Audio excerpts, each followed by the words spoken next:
Virando o jogo. Oferecimento Banrisul. Aqui é a nossa casa.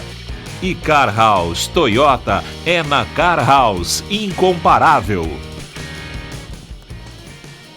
boa noite. Estamos começando o Virando o Jogo ao vivo pela RDC-TV, canais 24 ou 524 na Claro Net TV para o estado do Rio Grande do Sul. E para o mundo todo, através das nossas plataformas digitais. Real Time, a programação está no nosso portal rdctv.com.br.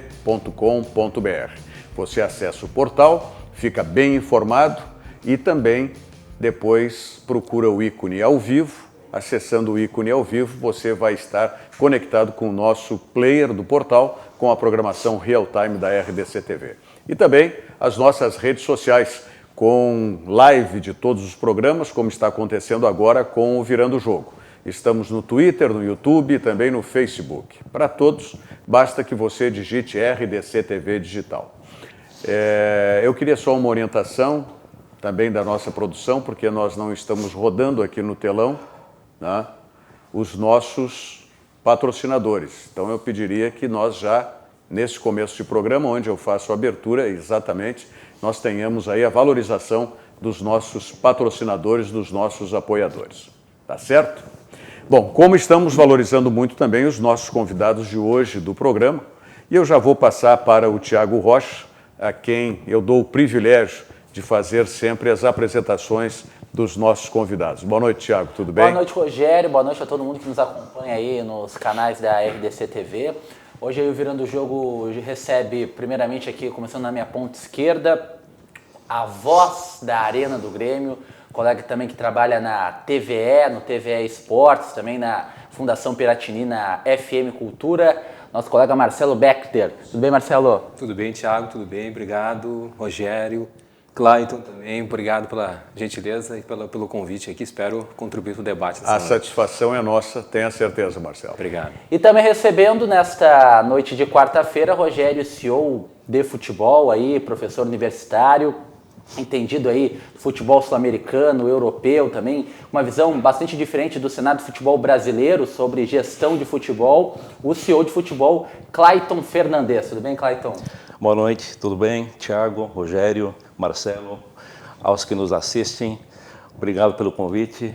Sempre é muito importante ter um espaço como esse, do Virando o Jogo, para poder compartilhar aquilo que é muito relevante nesse momento, principalmente durante a pandemia, em maior evidência, que é a gestão dos clubes de futebol.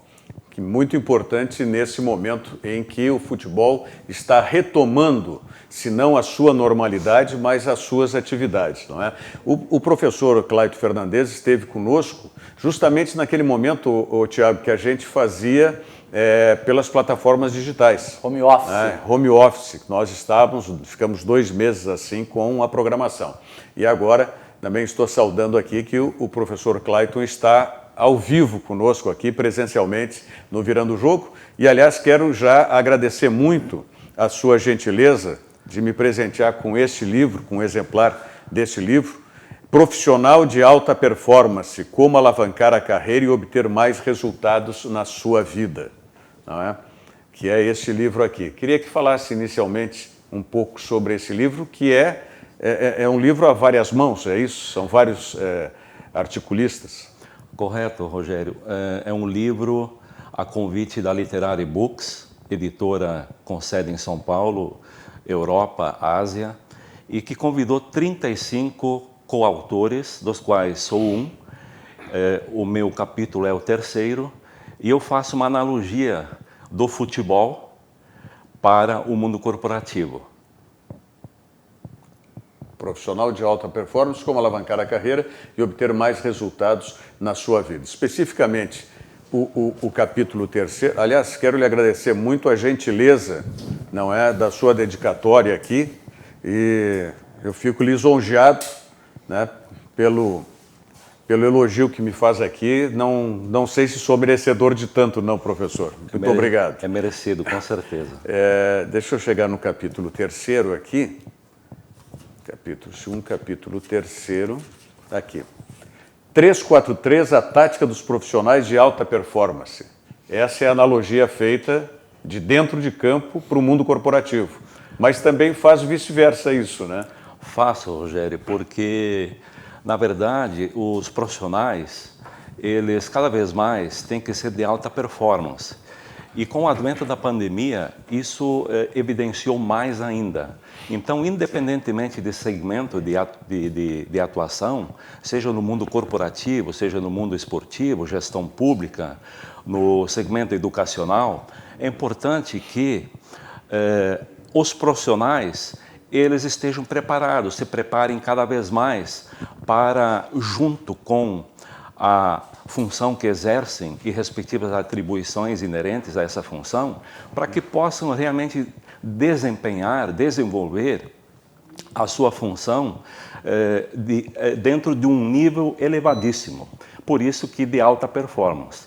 Então, eu faço sempre a analogia que no mundo esportivo ou corporativo, que na empresa não é diferente, é um time de futebol. No futebol, vai do goleiro ao ponta esquerda, são 11 jogadores. E no mundo corporativo não cabe time reserva, tem que ser realmente um time de profissionais que sejam titulares. E o mercado cada vez mais está requerendo profissionais de alta performance, profissionais que realmente incorporem o espírito de dono, de proprietário, e assim possam serem cogestores, e não é diferentemente no mundo esportivo, num clube de futebol, tem que haver realmente uma gestão dentro e fora das quatro linhas. O futebol hoje não tem espaço mais para amadorismo, né? Definitivamente, pelos valores que estão envolvidos aí nas transações. Claro, a gente sempre falando dos clubes de elite, porque nós temos um mundo, a base da pirâmide, não vive, vamos dizer, esse mundo fashion do futebol. Mas o que movimenta também a base da pirâmide necessita de um profissionalismo. A cultura, Rogério e telespectadores, do clube de futebol é ainda dentro do modelo associativo, com dirigentes políticos e os clubes dentro de um formato de entidades sem fins lucrativos. Isso deve ser revisto e, no meu entender, carece de mudanças. Então, eu defendo, e com unhas e dentes, que os clubes passem a adotar um modelo de gestão profissional com foco em business, em negócio. Ou seja, é possível que dentro da estrutura do clube, aonde que se inicia pelo organograma estatutário, com conselho deliberativo, conselho de administração, conselho consultivo, conselho fiscal, este é o organograma estatutário do clube, e ali é que residem profissionais que têm outras atividades fora do clube, e no clube são não remunerados. É necessário aliar a gestão do clube, a partir da figura de um CEO que eu defendo, o organograma executivo operacional, ou seja, a partir do CEO, que faz a conexão entre esse organograma executivo operacional para com o conselho estatutário, ficam abaixo do CEO as grandes áreas e respectivos executivos e demais profissionais dentro das micro-áreas, dentro de cada uma das grandes áreas. Quais é que são essas grandes áreas dentro de um clube de futebol? E não é diferente dentro de um mundo corporativo, mudando apenas o core business. Dentro do clube de futebol, é o futebol a atividade principal. Agora, quais são as demais grandes áreas?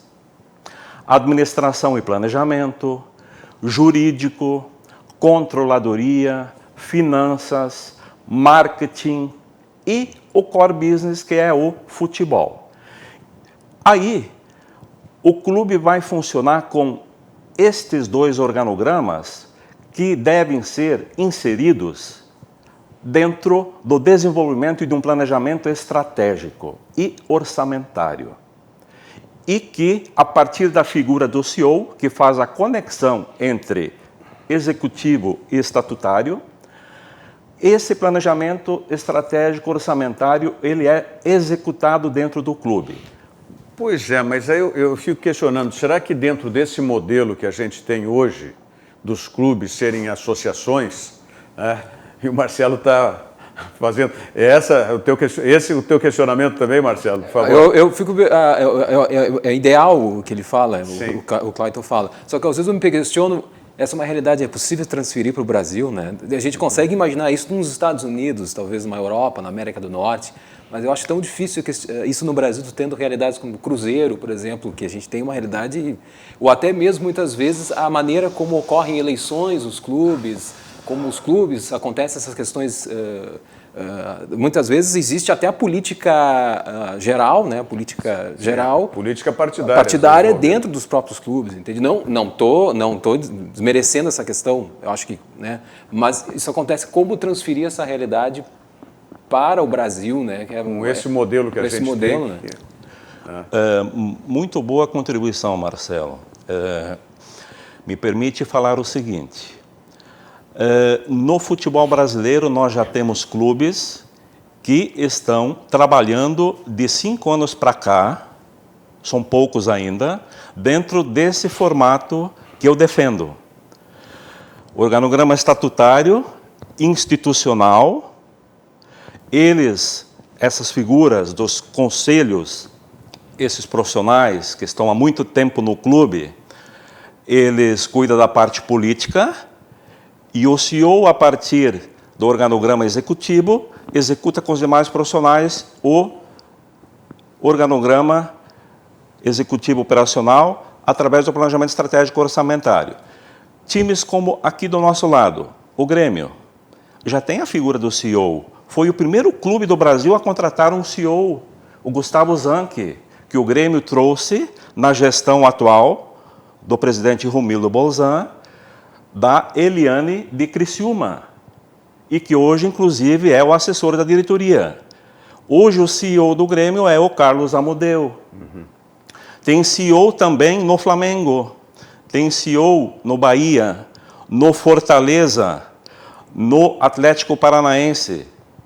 Só que tem um detalhe, estes clubes que estão já atuando no formato que eu defendo, a implementação de um modelo de gestão profissional com foco em business, tem algumas variáveis que são executadas no dia a dia dentro do planejamento estratégico orçamentário. Foco nas categorias de base é a maior e melhor fonte de receita. Foco no sócio-torcedor e foco no patrocinador. Então, veja bem, o grande detalhe e problema, eu diria, é estes poucos clubes se distanciarem cada vez mais daqueles clubes que ainda não têm o planejamento estratégico orçamentário e a equipe executiva operacional dentro do clube. Eles vão cada vez mais abocanhar receitas, títulos e se distanciar dos demais clubes.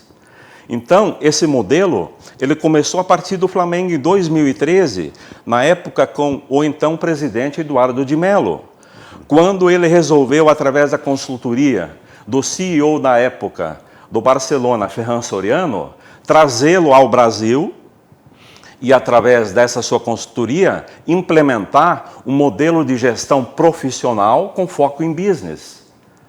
Tanto assim que, no segundo mandato do presidente Eduardo de Mello, ele continuou com a execução do planejamento estratégico orçamentário, o que possibilitou, ao final do segundo mandato, investir no core business, ou seja, no futebol, com a vinda, agora com o presidente Jalandim, do JJ. Ou seja, a estrutura do clube foi montada, ficou sólida.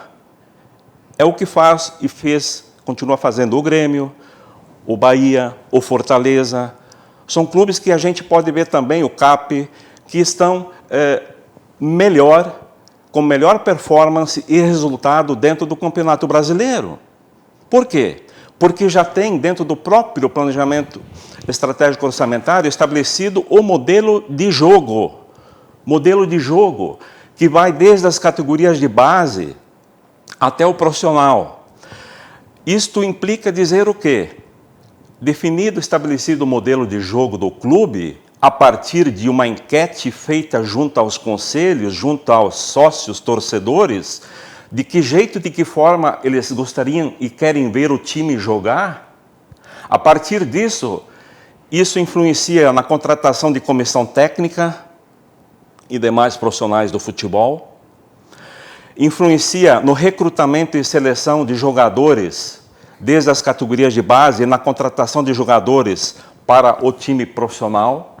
Por isso, não tem turnover, não tem rotatividade dentro do profissional, por exemplo, do Grêmio, com o Renato já estando ali há 4 anos e dando atenção à comissão técnica e categorias de base.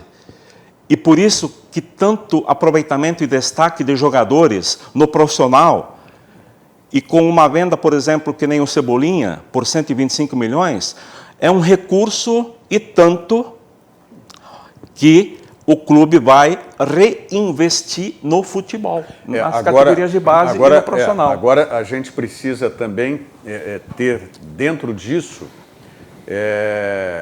não sei se um modelo das negociações de jogadores, por exemplo, hoje nós vimos pela Champions, né, o jogo do Real Madrid contra o Shakhtar Donetsk, jogo em Madrid, onde o Shakhtar abriu 3-0 no primeiro tempo, e isso foi o que garantiu depois na segunda etapa, mesmo com a reação do Real, a vitória por 3-2. Um jogador que poderia ter sido muito útil, e quando eu digo muito útil, não apenas dentro de campo, mas depois na negociação também, que foi o TT. O TT fez o primeiro gol, deu o chute que originou o rebote para o segundo gol do Shakhtar e deu um passe de calcanhar no terceiro gol do Shakhtar. Então, esse jogador, mesmo oriundo das categorias de base, ele foi negociado muito cedo. E por um valor que provavelmente, se ele continuasse, a exemplo do Everton, Cebolinha ou do PP agora, se continuasse mais uns 3 anos no Grêmio, vamos botar por baixo, o passe dele seria muito maior. Mas eu acho que nesse cenário daí é a minha visão, né? Eu acho que também tem a questão da própria moeda, né? A nossa moeda é inferior à moeda europeia, né? Então, quando chega um clube, seja Shakhtar, seja Real Madrid, seja outro, com um aporte financeiro muito alto, é difícil de segurar. E tem um outro ponto também, né, Rogério? O próprio desejo e essa visão do jogador sair do Brasil para conquistar a independência financeira. A gente tem isso ainda instaurado dentro dos garotos. Sim, mas o PP, por exemplo, já queria ter saído agora. Já queria ter saído agora. Mas aí, em acordo com a direção, ficou mais... Por que esse... Mas ficou mais fácil também, porque o Grêmio já tinha vendido o Everton, né? Não, se o Grêmio não tivesse vendido o Everton, o PP também já tinha saído. Mas né? Veja, no caso do TT, tinham outros jogadores quando o TT foi vendido e que podia o TT ser melhor preparado na venda. É aí que eu quero chegar, nesse aspecto. Outro exemplo é o Diego Rosa, né? Jogador que saiu, acho que com menos 17, que saiu com 17 anos. E não jogou também. Não jogou. Pois é. Não, então a gente tem vários exemplos desses, não é? E que aí, ok, alguns por necessidade premente do clube. Vamos pegar o exemplo mais recente, que é o Internacional com o Bruno Fux, né? Que é um jogador que poderia rentabilizar mais para o clube dentro e fora de campo, né? Se ficar mais o Internacional. Aliás, eu lembrava muito da questão do Internacional, quando o senhor falava do lado orçamentário. O Internacional precisou fazer uma suplementação orçamentária no primeiro ano ou segundo ano, né, da atual gestão, precisou jogar com a parceira, né, na administração dos negócios do Internacional, que é a Abril, precisou jogar nos balanços, né, para Abril algumas rubricas que estavam, valores em rubricas do Internacional. Quer dizer, isso não é previsão orçamentária. Não.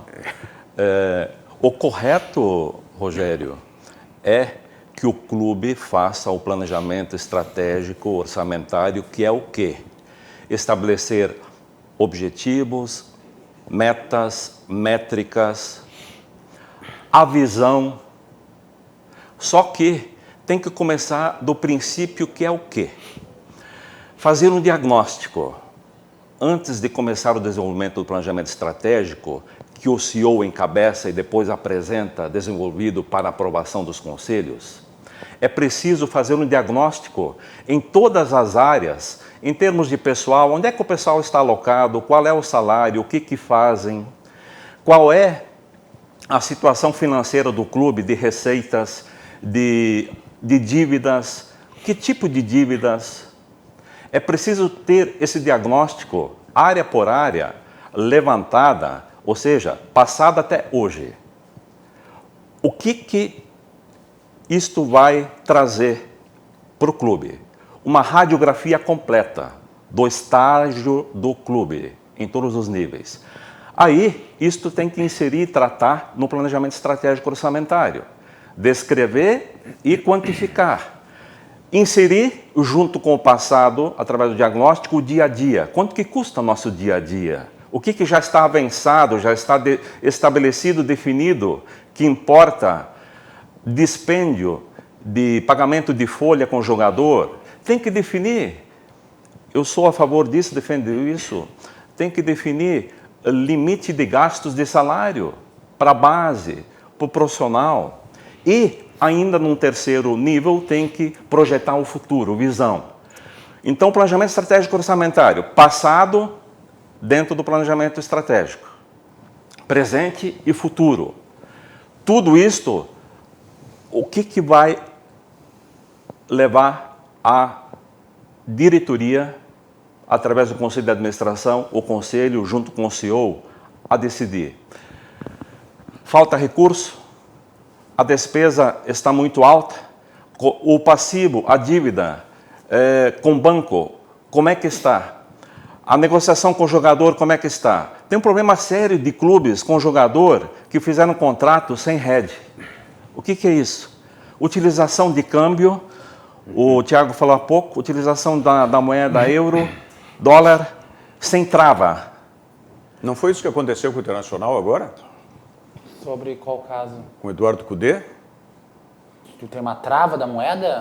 Teve nesse negócio do Internacional? Eu lembro Porque se falou tanto na multa agora, eu lembro que cresceu com... Eu lembro que do D'Alessandro teve uma trava, né? Criaram uma trava, que estava ganhando de dólar, depois refizeram o contrato e colocaram uma trava em razão da variação do dólar, né? O D'Alessandro ganha em dólar e não em euro. Né? Teve casos que foram renegociados, mas outros não aceitaram, até por uma orientação jurídica do próprio profissional. Mas essa questão de hedge, sem hedge, é muito complicado, ou seja... quanto que era o dólar 1/1/2020? R$4. Hoje está em 5,70. Isso representa dizer 42,5% de aumento. Então, tem que realmente tratar o clube dentro de um modelo de gestão profissional com foco em negócio. Isso tem que ser colocado no planejamento estratégico orçamentário para 1 ano, 2 anos, 3 anos, 5 anos, 10 anos. Esse é o problema. Vamos ver agora, por exemplo, o Internacional, a exemplo do Grêmio. O Grêmio já era, o Thiago, na gestão anterior do presidente Romildo já eram 3 anos, né? Não, essa é a única e a primeira de 3 anos. É a primeira de 3 anos. Isso. E o Internacional agora também vai ter a primeira de 3 anos. Primeira de 3 anos. Vamos ver se isso melhora um pouco. Olha, ontem eu fui muito criticado aqui pelos nossos amigos, telespectadores, internautas, que eu não estava atendendo, né? E nem citando. Então eu quero já de imediato citá-los aqui. A Vera Custódio Barbosa está nos acompanhando, o Sérgio Luiz Ritt Moreira, que me desceu o cacete ontem, né, meu amigo? Tá? Também já está aqui, né, nos acompanhando lá em Caçador, Santa Catarina. O Kleber Araújo nos acompanhando em Curitiba.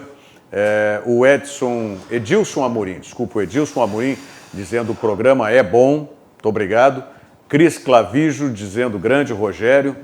O Alexandre Cardoso, sobre o que falei do TT aqui, se ficasse no Grêmio não jogaria, porque o Renato não queria aproveitá-lo, por isso ele saiu. Tá? O Gabriel Feijó, o TT foi embora porque o empresário com o jogador para subir para o profissional. O Renato não aceitou, a tal hierarquia tinha que aguardar a vez. Tá? Luiz Henrique Prates de Moura, tá? Rogério, um abraço. Ó, Luiz Henrique, hoje eu estou falando aqui, pode mandar o teu recado. O Renato não aceitava que ele subisse? Não me lembro disso. O que aconteceu é o seguinte, o TT ele foi destaque aí com a seleção brasileira na sua categoria e havia um entendimento por parte do jogador que deveria receber oportunidades no grupo principal, porque via outros jogadores da mesma faixa etária e que não tinham o mesmo destaque que ele recebendo chances. E o Renato não se sentiu confortável com essa situação. Ele via que tinha que ter uma hierarquia, não passava pela decisão do TT receber oportunidades, mas sim decisão técnica do treinador. Acabou ocorrendo um ruído de comunicação e até que daí o seu empresário de jogador resolveu procurar um clube e chegou com a proposta do Shakhtar, que foi conversando com os dirigentes do Grêmio, foi vantajosa para o TT e foi vantajosa também para o Grêmio. Quantos jogadores que tinham ali? Era Marinho, o Alisson, inclusive. Alisson, Tardelli. Tardelli não foi. O valor do TT não foi para pagar o Tardelli? Pode ter sido, mas o Tardelli já estava aí. Tardelli já estava aí. Mas olha a quantidade de jogadores que tem na frente do TT, né? Não, tinha muita gente. Muita gente. Mas ele jogou muito hoje. Não, jogou demais. Ele é muito bom jogador. Tanto é que já se fala em clubes de maior expressão. Já se citou Real Madrid, já se citou Milan, já se citou Internazionale, querendo contar com o futebol do TT. Muito bom jogador. O Luiz Henrique Prates de Moura está mandando um abraço. Ok, um abraço, Luiz Henrique.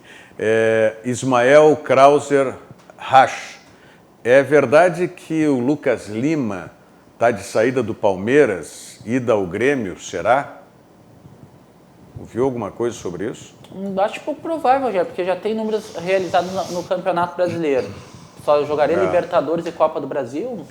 E não me parece que é um jogador que... Eu acho que ele está muito mais para esse que foi dispensado do Grêmio, como é o... Thiago Neves? O Thiago Neves. Mas o Renato gosta de um 10, né? E o Grêmio vai atrás de um 10. Isso é uma informação. O Grêmio vai atrás de um meio-campista.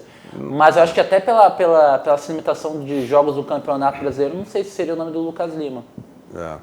O Ailton Nunes está dizendo, boa noite, Rogério. Espetacular o professor Clayton Fernandes. Nós, torcedores do Inter, precisamos exatamente de tudo que ele falou.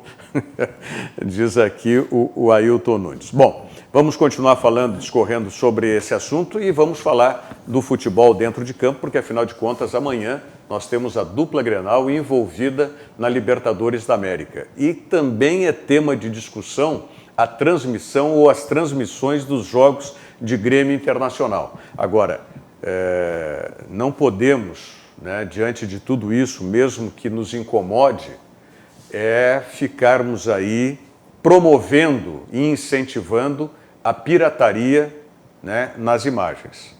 Porque isso...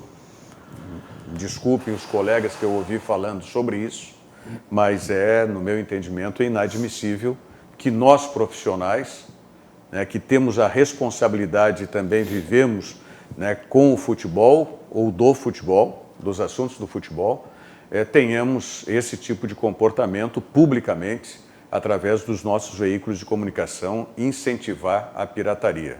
Isso não pode acontecer. Bom, em seguidinha vamos falar sobre esse assunto também. Quero lembrar para vocês que o SESC está com esse serviço para você manter a forma sem sair de casa, que é a Academia Online SESC. Salas virtuais e aulas ao vivo com os educadores físicos. Mais de 200 aulas por mês, por um preço especial de R$ 19,90 ou R$ 53,00 pelo plano trimestral. Treinos de 30 minutos cada, de ginástica, ritmos, pilates, solo, alongamento, funcional e muito mais. Acesse sesc-rs.com.br/esporte/academia-on-line e garanta já a sua vaga. Vamos à mensagem do Banrisul e voltamos em seguida com o Virando o Jogo. Nossa casa é onde os sonhos se realizam e o trabalho e a coragem de cada um nos torna ainda mais fortes. Aqui é a nossa casa e nela a nossa parceria faz toda a diferença, oferecendo soluções em crédito, ampliando o jeito de atender você e levando mais segurança para todos. Afinal, cuidar bem da nossa casa é o que sempre fazemos. Banrisul, nossa parceria faz a diferença. essa parceria entre você e o Banrisul realmente faz a diferença.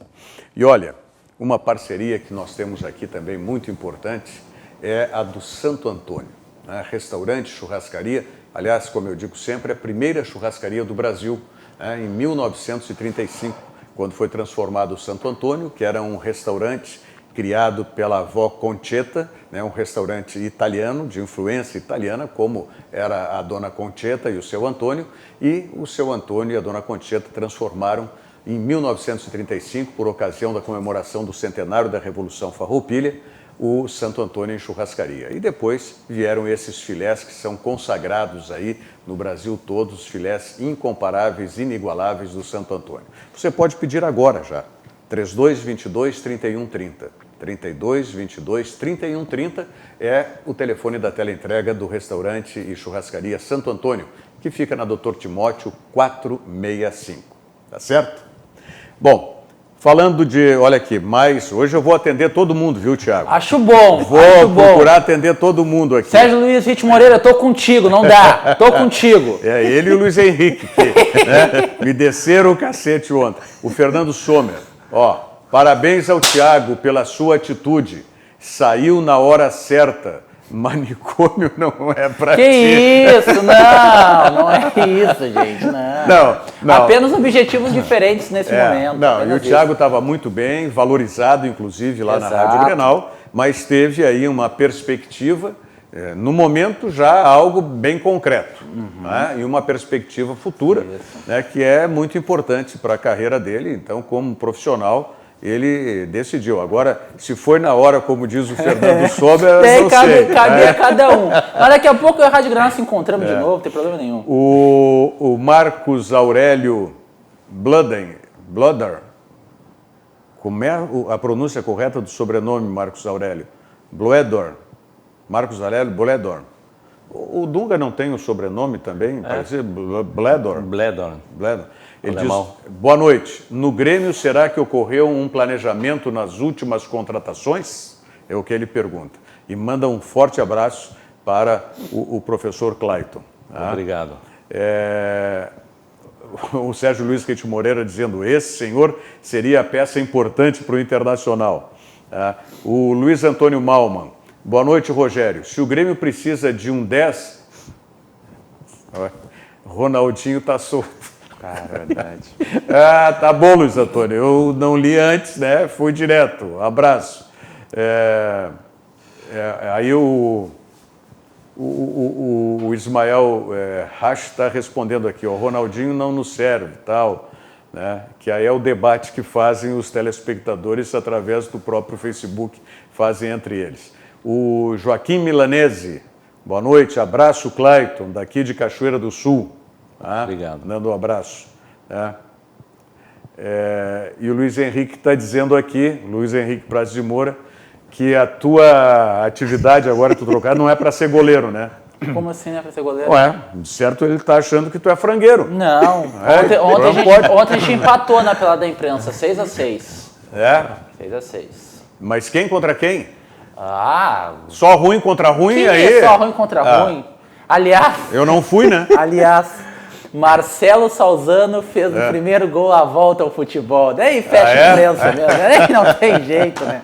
Marcelo Salzano fez o primeiro gol, não tem o que fazer. Ninguém segura o missioneiro Marcelo Salzano.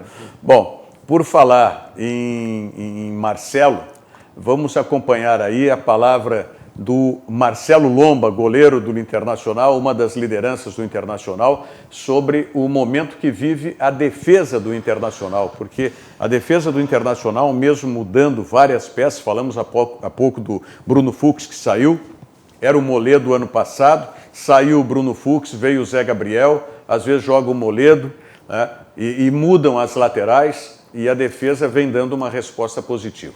Então, vamos ver e ouvir aí o goleiro Marcelo Lomba. A gente fica muito feliz, esses dados a gente recebe bem ele, é uma resposta, né, ao nosso trabalho, à nossa dedicação, mas com absoluta certeza, isso é um modelo de jogo que tem se tornado vencedor, né, que o Inter tem feito bem, né, que está nos dando a liderança do Brasileirão e pode nos levar à segunda fase da Libertadores, que é o que a gente quer. E isso passa pelos 11 jogadores que estão em campo, mas um treinamento que é massivamente, exaustivamente treinado, né? E todos entenderam o conceito de defender. Eu acho que é por isso que a gente tem obtido uma boa média, né? Muitos jogos sem sofrer gols. Quando sofre gols, poucos gols. É claro que ainda a gente consegue melhorar isso, mas acredito que a gente está no caminho certo. E a gente precisa repetir, né? Tanto no treinamento como nos jogos. A gente precisa sempre manter essa média e estar sempre com esse modelo de jogo na nossa cabeça, sabendo que depende do individual de cada um para formar um coletivo forte. Bom, o Internacional ainda precisa de um ponto amanhã, né? Sim. Ou pode não precisar. Só que, para não correr o risco... 5 de saldo. 5 de saldo tem sobre, mas é aquela história. Ele pode perder o Inter, não? Pois é. Aí é o seguinte, é a pergunta que eu fazia para o torcedor gremista. O que o torcedor gremista prefere?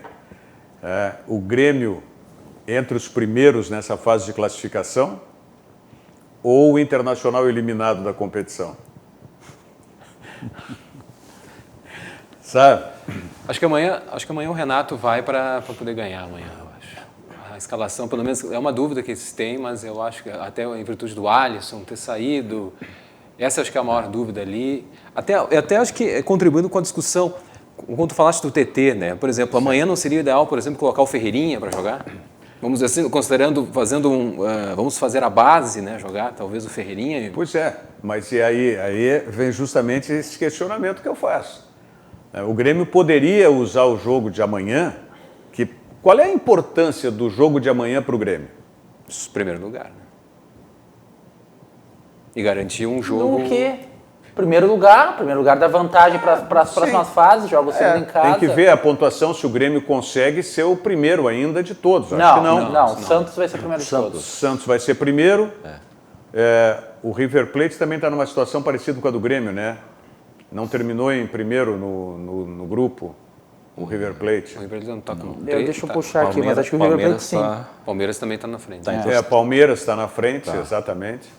Que coisa maluca, né? A gente estava falando em planejamento, tudo. Vê o caso do Palmeiras, que tem dinheiro, se não sobrando, mas a rodo. Tem bastante dinheiro aí do patrocinador. Alguma coisa, Rogério, está acontecendo internamente na condução do processo, ou seja, em termos estratégicos. Porque o time em si tem contratações altíssimas, tem um plantel recheado de profissionais e tem uma categoria de base muito forte, muito forte. Então, eu acredito que tem questões políticas no nível de conselheiros que atrapalham bastante alguns clubes, como o Internacional e o Palmeiras. Tem alguns clubes que as questões políticas atrapalham o vestiário, a performance do time. Bom, o Palmeiras é conhecido por... O Filipão falava muito na tal turma do amendoim, né? Que ficam comendo amendoim na arquibancada durante treino, tudo, e cornetando o que passa. Até essa questão, por exemplo, o Palmeiras, no caso, tem muito dinheiro, como tu disseste, até o Cláudio estava dizendo, e contrata o Vanderlei Luxemburgo. É um técnico que, vamos dizer assim, é da velha guarda. Tem uma maneira de pensar o futebol, não talvez da maneira moderna, teoricamente. Qual é a explicação para essas situações? Por isso que eu às vezes não acredito muito nessa... Acredito que deveria ser assim, como o ideal seria isso mesmo. Mas às vezes essa realidade é muito difícil dentro do Brasil, dentro do futebol brasileiro é muito difícil. Tu enxerga uma situação dessas talvez em outros locais, mas no Brasil, na América do Sul, às vezes é um pouco difícil tu enxergar essa modernização, vamos dizer assim, né? Não, e se for escolhido o Vanderlei Luxemburgo, tinha que ter justamente isso que falamos antes. Um planejamento para esse modelo de futebol que tem o Vanderlei Luxemburgo e que fosse, inclusive, né, orientado para as divisões de base. Se não para todas de início, para pelo menos os juniores ou sub-20, que são os mais próximos. Mas o que parece é que não existia absolutamente nenhuma convicção. E não vamos longe. O Internacional não mudou completamente o perfil do treinador do ano passado para esse? Sabe? Para mim demonstra que não existe ainda nenhuma convicção de modelo. E ontem, inclusive, numa única entrevista do presidente do Palmeiras, ele falou a frase, melhor dizendo, modelo de jogo 13 vezes. Saiu hoje nas redes sociais, inclusive amplamente divulgado.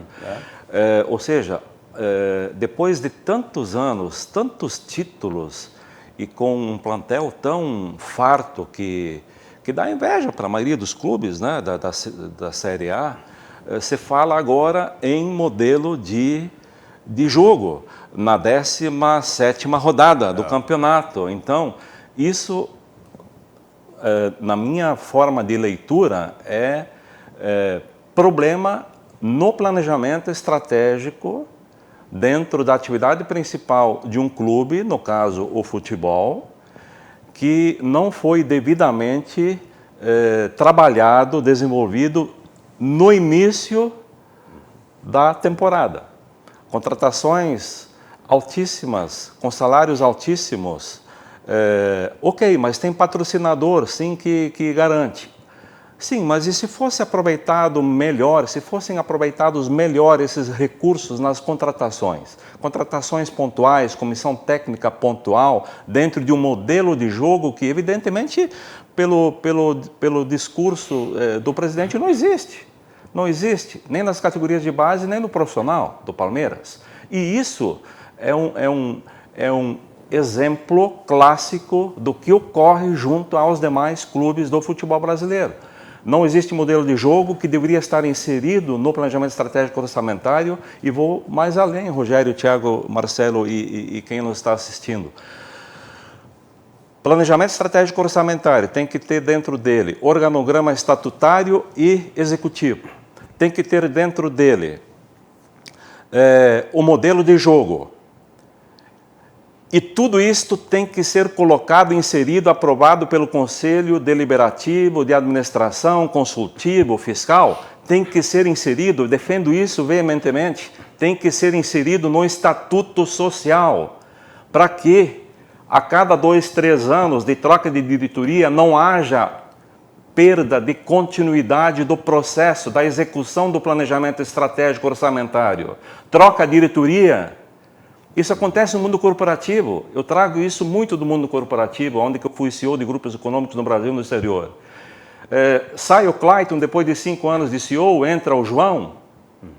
Continua a execução do planejamento estratégico orçamentário previsto, desenvolvido para 3, 4, 5, 10 anos, independentemente de trocar a figura do executivo, do CEO, ou de diretoria, ou de conselheiro, ou de comissão técnica, ou de plantel, continua a vertente, a estrutura, a espinha dorsal, que é o planejamento estratégico orçamentário, que rege os resultados do clube. Isso deveria ser não apenas nos clubes de futebol, não é?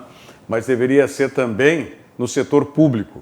Mas a gente sabe que isso não acontece, né? No mundo corporativo isso acontece, mas infelizmente no setor público e no futebol, que é o nosso assunto aqui em debate, isso infelizmente não acontece. Agora, posso fazer uma analogia, Rogério, se permite? Em seguidinha, porque eu quero falar do que é modelo de excelência. Modelo de excelência é a Car House, porque a Car House tem tudo para você cuidar do seu Toyota. Serviços feitos por especialistas, os pneus certos para o seu carro e também peças e acessórios genuínos para deixar o seu Toyota ainda mais completo. Agende o seu serviço por WhatsApp. O WhatsApp da Car House, 51 o código de área, 21 21 1800. Repito, 21 21 1800. A Car House tem tudo para você cuidar do seu Toyota. Por favor, faça a analogia, Cláudio. Dentro do que você muito bem trouxe aí para nós, os clubes de futebol, dentro do formato de gestão associativo, entidades sem fins lucrativas, e tudo que acontece dentro do clube está mais para um órgão público, Sim. dentro do mesmo modelo de gestão, do que para um modelo de gestão que eu prego e defendo, empresarial, com foco em negócio. Por isso é que nós estamos vendo aí os clubes, na somatória, os clubes do Brasil estão com 9 bilhões de dívida, sendo que antes da pandemia a situação já era terrível, de desigualdade de receita com despesa, receita com despesa. E com o advento da pandemia, receita minguou. E mesmo com corte e negociação de despesas, não acompanhou na mesma proporção para baixo os gastos. Ou seja, a dívida aumentou. O Internacional, nesses últimos 4 anos, teve um crescimento absurdo da dívida de curto prazo, chegando a quase 500 milhões de reais agora, né, executáveis até o final deste ano. É uma coisa... Eu fico surpreso ainda como tem candidato à presidência que quer pegar essa bronca. Já são 3, talvez tenha um 4º candidato ainda, não é, Tiago? Talvez tenha o... Esse é o desenho. Que ainda tenhamos um 4º candidato. Rogério, fácil de resolver. É fácil de resolver essa dívida, assim como os demais clubes, como o do Cruzeiro de 1 bilhão, como o do Atlético Mineiro. Vamos pegar o exemplo, o modelo do Flamengo. É só implementar um modelo de gestão profissional, empresarial, com foco em negócio, levantar, através de um diagnóstico, toda a situação e começar a tratar isso através de negociação com todos os credores, trabalhar e jogar para dentro como cogestor os patrocinadores. Eles têm que ser cogestores da gestão do clube, porque não são eles que entram com recursos e com o planejamento estratégico orçamentário, os patrocinadores tendem a aumentar esse aporte de capital. Tem que trabalhar de uma forma clara, transparente, a gestão, principalmente as dívidas, para com o sócio torcedor. Qual é hoje o ator principal do clube? É o sócio torcedor, porque ele é que compra o pay-per-view, ele é que lota o estádio, ele que paga a mensalidade. E como que funciona a troca-troca, o ganha-ganha do clube para com o torcedor? O clube sabe, tem clube da Série A que não sabe qual é o perfil do torcedor. Não sabe aonde que está o seu torcedor, nem nas imediações, aonde que está o estádio, na cidade, no estado, que dirá nos outros estados, no país, no exterior. Clubes de Série A, clubes grandes. Isso é inadmissível. A maioria dos clubes acredita que quadro social serve apenas para aquisição do ingresso, do ticket para entrar no estádio, e de resto não serve para mais nada, seja para arrecadar dinheiro com programas de sócio-torcedor. O Bahia vem fazendo isso, né? Criou um canal específico onde se comunica com o torcedor por lá e dá notícias, entrevistas exclusivas com o treinador, com o jogador, informações aí o sócio-torcedor acaba recebendo de uma maneira primeiro do que o resto da torcida aí. Então é uma plataforma desse jeito, né? E o futebol, Thiago, ele tem que ser tratado como entretenimento, Rogério, Marcelo e telespectadores. Entretenimento.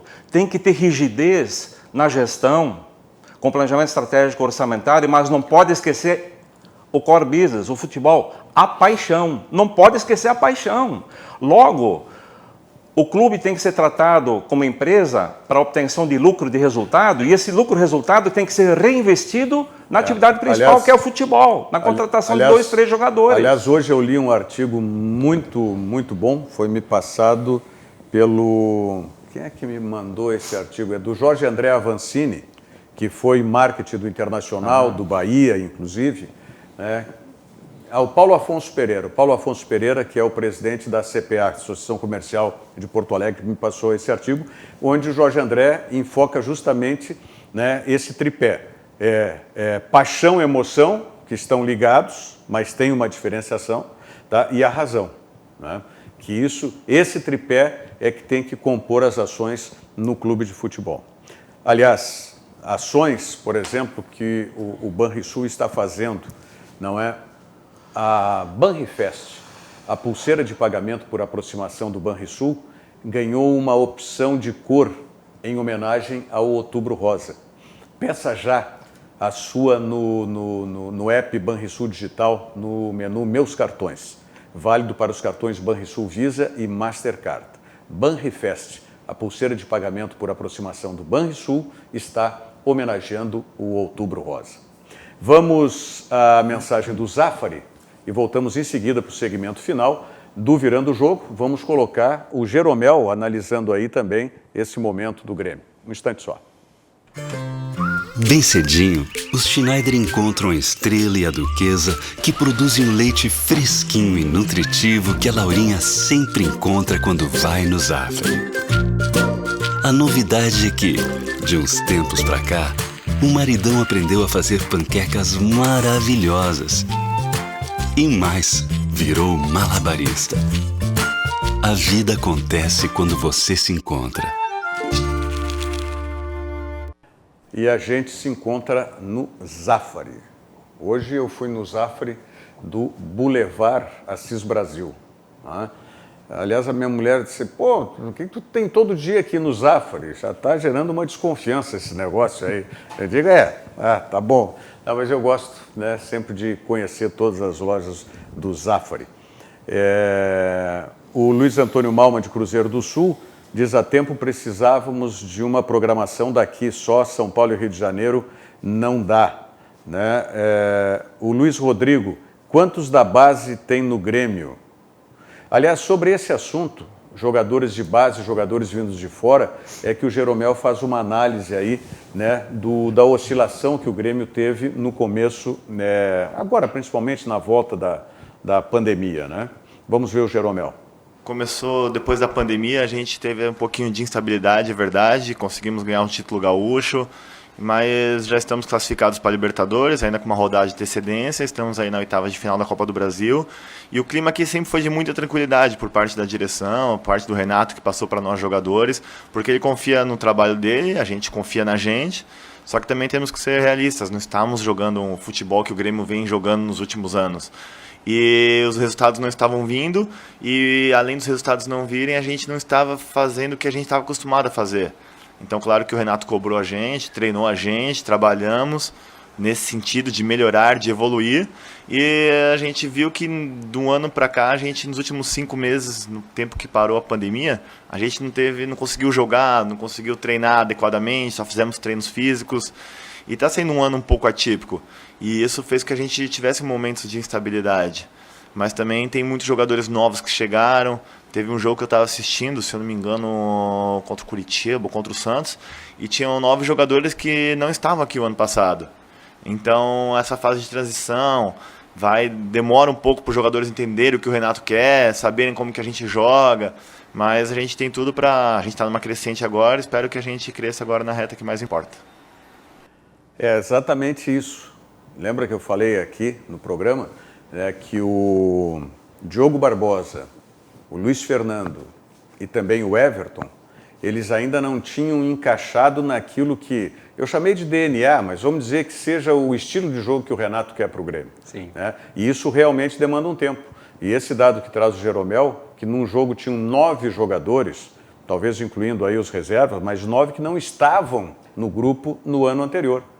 Então, claro, né, tem todo um processo de readequação nisso. Né? Mesmo assim, eu acho que vai ser o modelo de jogo do Grêmio. A gente percebe que ao longo dos anos o Grêmio mudou mesmo aquele modelo do jogo que a gente enxergava. Por exemplo, a partir dali do Roger, 2015, 2014, se percebeu isso.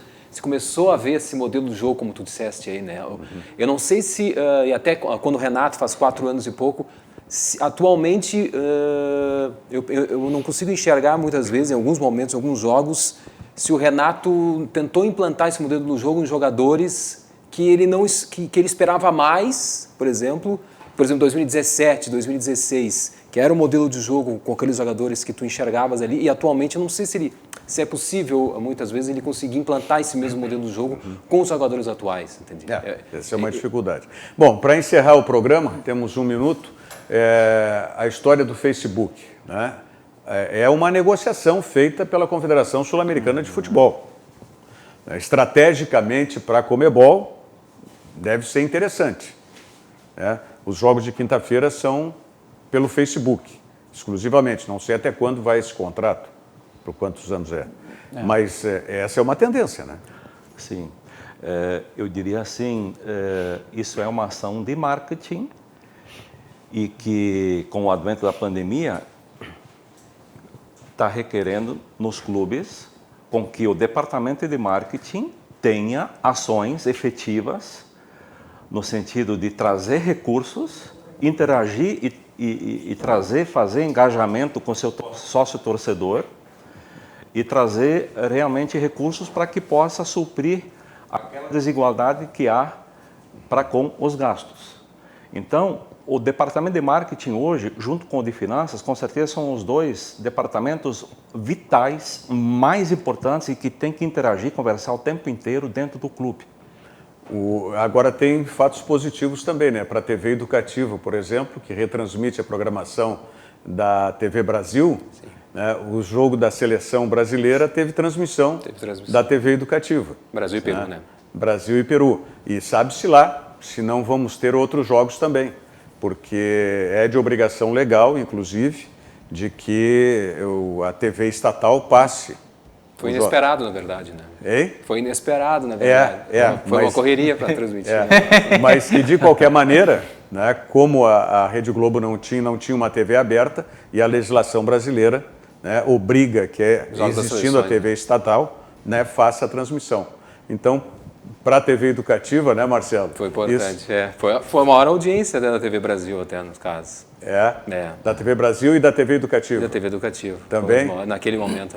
Eu sei que quando eu estive na TV Educativa, na Copa de 82, que foi a Copa na Espanha, houve uma situação semelhante, né? E a Rede Globo liberou para as TVs estatais o jogo, mas só a bola rolando. E aí nós tivemos uma audiência fantástica num dos jogos também, da seleção brasileira. Talvez agora tenha batido aquela audiência. Mas é só esperar a Globo não comprar os próximos jogos, aí a TV Brasil vai transmitir. Muito bom. Marcelo Bergter, nosso colega da TVE, TV Educativa, obrigado pela presença aqui, Marcelo. Obrigado, Rogério, obrigado, Thiago. Esperamos aí, obrigado, Clayton, pelas informações, foi satisfação aqui estar no programa. Venha sempre. Professor Clayton Fernandes, da mesma forma, né? Viu como foi a repercussão aí, né? Venha sempre. Isso é o tamanho do programa, né? Virando o jogo. E é isso, com certeza, que os clubes vão ter que passar a fazer daqui para frente. É uma mudança, no meu entender, irreversível. A implementação do modelo de gestão empresarial, profissional, com foco em business. Tomara que sim. Muito obrigado mais uma vez. Muito obrigado. E obrigado pela audiência de vocês. Amanhã nós voltamos às 8h15 da noite, com o comando do Thiago Rocha aqui. E agora vocês fiquem conosco aqui, porque chega aí o Cadu Oliveira com o 2 Toques na sequência, tá bom? Muito obrigado. Virando o jogo. Oferecimento Banrisul. Aqui é a nossa casa. E Car